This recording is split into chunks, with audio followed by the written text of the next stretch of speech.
Hi, and welcome to this week's Symax Fintech weekly report. As usual, we'll look back at last week, forward to next week, and there's some chart analysis in there for you as well. All of it is just to try and help set you up for the week ahead. So first of all, our disclaimer, boring I know, but very important, and definitely something to take note about. Trading involves the risk of loss of capital, and it's not suitable for everyone. Hopefully it is for you guys. As many companies provide leverage, just be careful because you could lose substantially more than your initial investment. Any views, opinions, other information contained in this is provided solely for educational purposes, does not constitute investment advice, and we are not encouraging you to trade or invest. That has to be your decision. You should carefully consider the risks, your financial position, definitely your level of experience, and of course your risk appetite. And you should only risk capital that you are prepared, but more importantly, can afford to lose. Any doubts whatsoever, you should seek financial advice, independent financial advice, and do that before you start risking your capital. Okay, so highlights from last week. Plenty of central bankers speaking last week.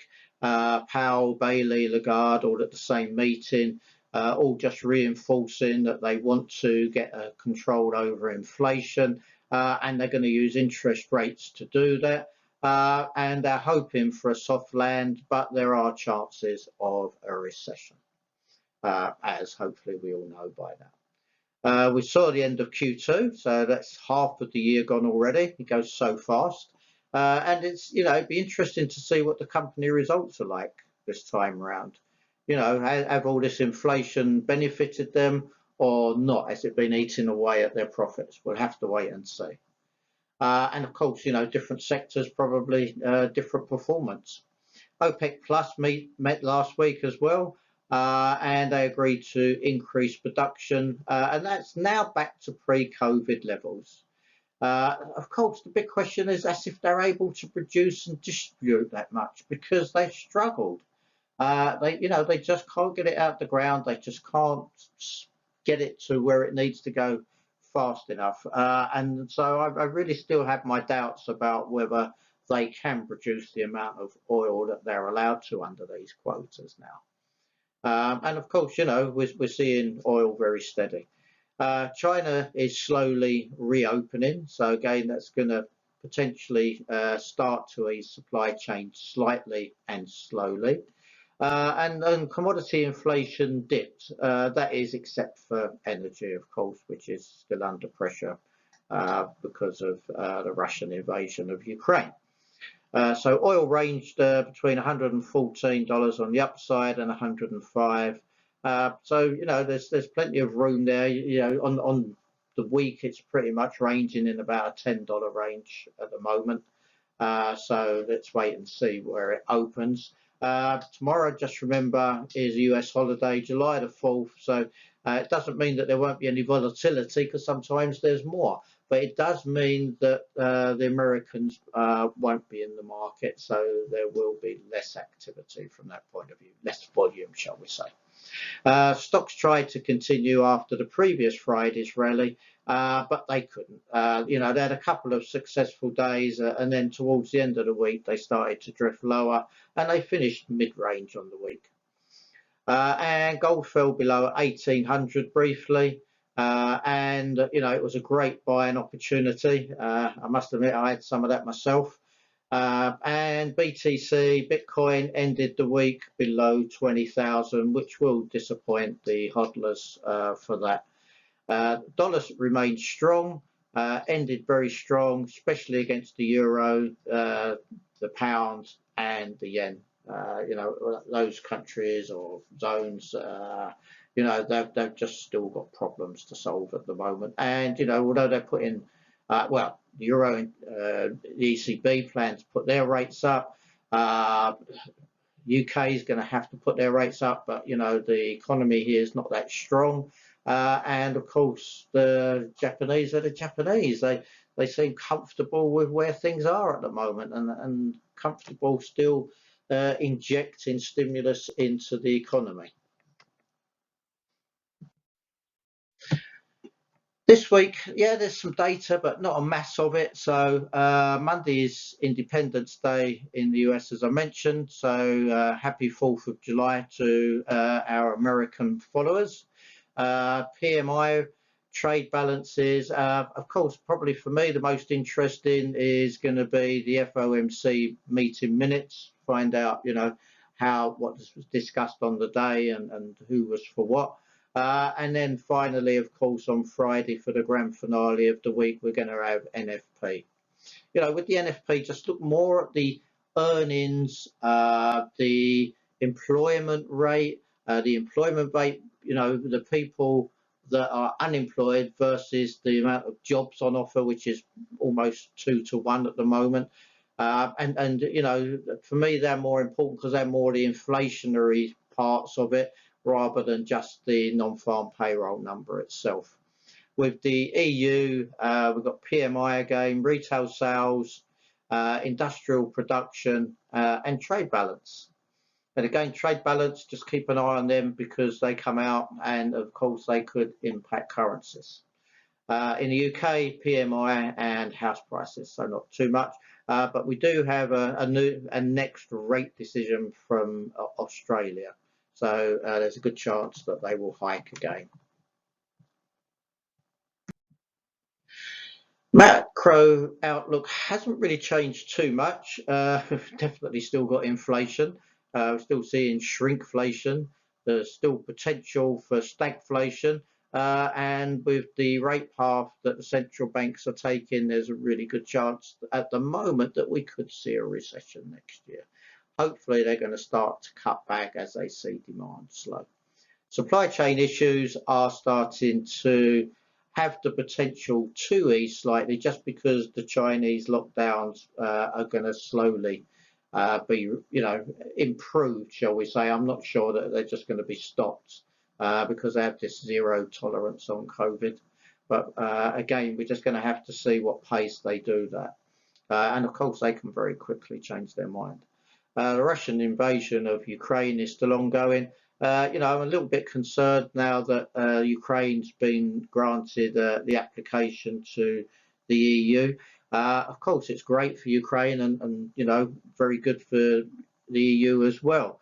But what it will do is perhaps make Putin more desperate to take control of the whole of Ukraine before that can be approved. So, you may see Putin and the Russian army becoming more aggressive, which is obviously a concern. Energy prices remained high, but raw food prices are starting to ease. Agricultural products and the likes just starting to drop off a little bit. Metals prices in general have been dropping as well. So, that should take just a little bit of the heat out of inflation. We've still got that lack of workers, which of course keeps the earning pressure there. Companies are having to pay higher salaries to attract the right workers. And some countries are going to be heading for recession. Potentially, if the rate sort of path continues by the end of this year, if not sort of definitely the first half of next year. I say definitely, that's my view, and that's looking at how things stand at the moment and the projections from the central banks. Of course, that can change very quickly if they change their mind. Well, just hope. But obviously, we don't want to see that recession if it can be avoided. Trading tip of the week. So I started my career in commodities, and I just thought it was worth mentioning that probably recently I've traded more oil than anything else. I used to be a market maker for the oil exchanges, so I know quite a lot about it. And the thing to remember is the fundamentals that impact commodities differ from those of the financial markets. Of course, every market is governed by supply and demand, but there are different sets of things that impact them though. Obviously, the war in Russia is a prime example at the moment, and that can damage accessibility and supply. Russia and Ukraine are two massive exporters of energy for Russia and grains for both of them. Very, very big exporters generally. The weather is always a key factor when it comes to commodities, and they become a little bit seasonal, of course, as well.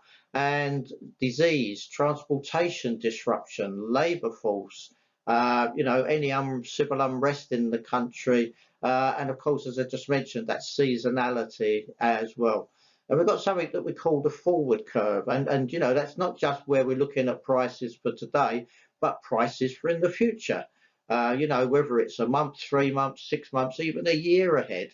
When it comes to oil, for example, you could be trading at years ahead and locking in those prices now.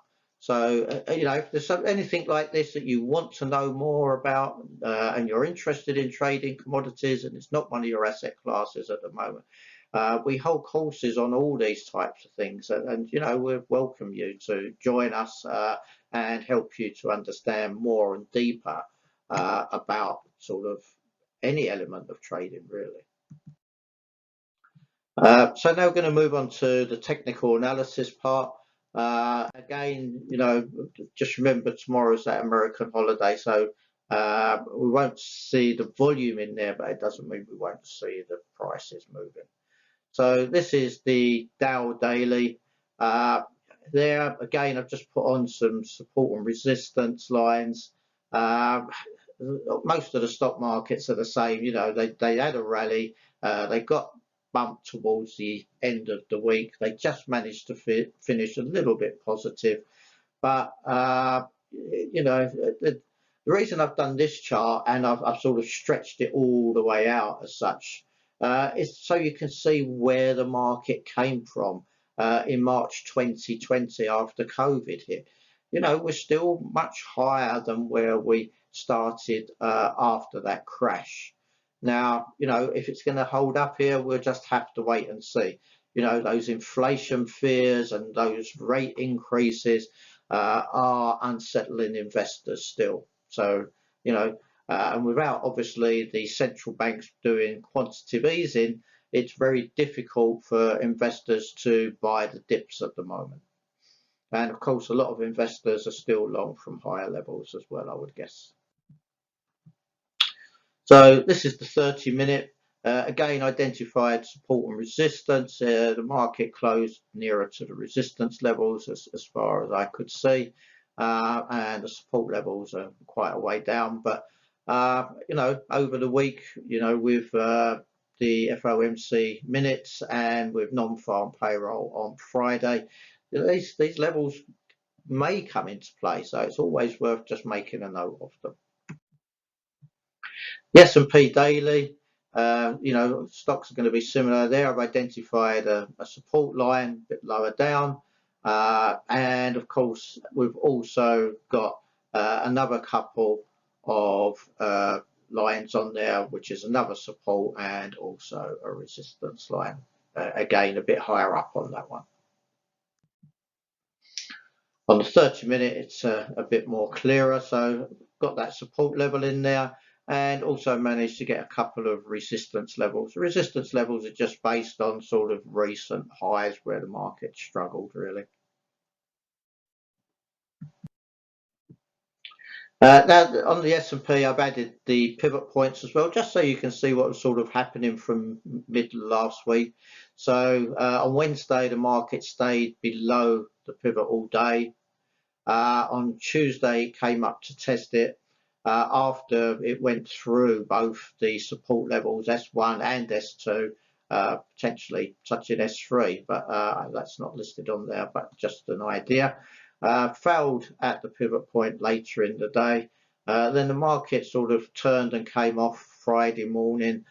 Came up, tested the pivot level, rejected it, popped through quite nicely, then sort of again rejected it. It wasn't going to sort of try and test that S1, so that R1 so early. came all the way down, back through the pivot, and then towards the end of the session, it had a good move up and it actually broke R1 to finish just above that. So again, it's going to be interesting to see where the markets open.